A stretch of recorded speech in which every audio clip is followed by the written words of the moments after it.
আসসালামু আলাইকুম, welcome to my another new blog.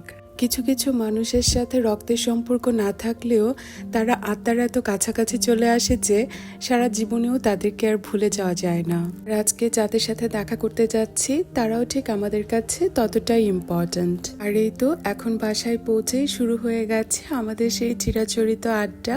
সেই ছোটবেলায় ড্রেস আর হাফ প্যান্ট পরার বয়স থেকেই আমাদের একসাথে বেড়ে ওঠা। কত শত স্মৃতি, কত গল্প, এগুলো আসলে সারাদিন একসাথে থাকলেও শেষ হবার নয়। বাচ্চারাও কিন্তু প্রথম এসেছে তাদের আপুনির বাসায়, কিন্তু ওরা এতটা কমফোর্টেবল ছিল, মাশাআল্লাহ, দেখে বোঝাই যাচ্ছে না যে ওরা আজকে এখানে প্রথম এসেছে।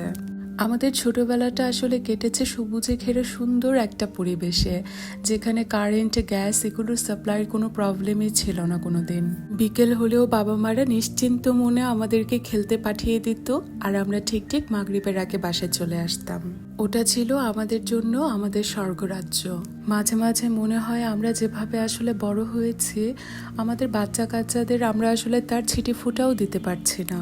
আন্টি আগে থেকেই ভীষণ শৌখিন মানুষ ছিলেন, সেটা তার বাসা দেখে আসলে বোঝা যাচ্ছে। মাশাআল্লাহ, অনেক সুন্দর করে সাজিয়েছে আন্টির বাসা।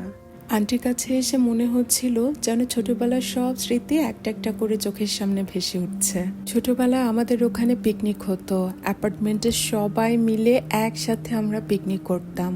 পিকনিক যেদিন হতো সেদিন আমরা সবাই মিলে রান্না বান্না করে একসাথে খাওয়া দাওয়া করতাম, আর যে লেফট ওভার থাকতো সেটা দিয়ে পরদিন আবার আমরা পিকনিক করতাম। দুদিন এভাবে পোলাও মাংস খেয়ে থার্ড দিন আমরা আবার সবাই মিলে ভর্তা ভাতের অ্যারেঞ্জমেন্ট করতাম। তখনকার ওই দিনগুলো কত সুন্দর ছিল, আর এখন এগুলো সবই স্মৃতি। এমনও কত দিন গেছে যে আমাদের দুবাসে রান্না বান্না শেষ, কিন্তু আন্টি হঠাৎ করে এসে বলছে বিরিয়ানি খাবো, আর এই আবার বিরিয়ানি রান্না শুরু। আর আন্টির হাতের এই চা খেয়ে খেয়ে কত রাত জেগে জেগে আন্টির কাছে গল্প শুনেছি।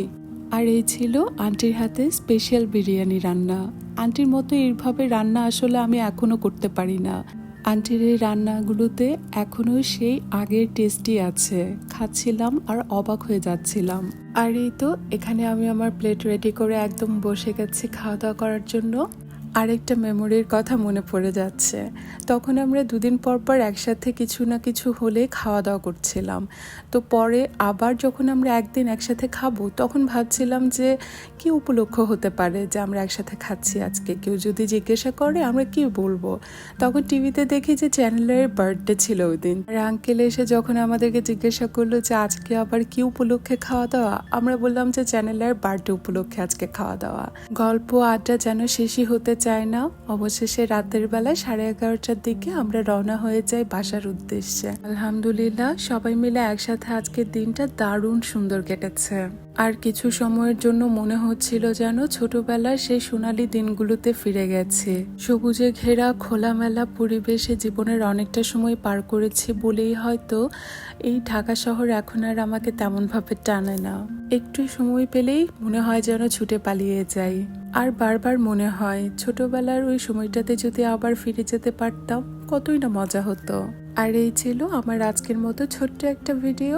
সবাই ভালো থাকবেন আর আমাদের জন্য অনেক অনেক দোয়া রাখবেন। আল্লাহ হাফেজ।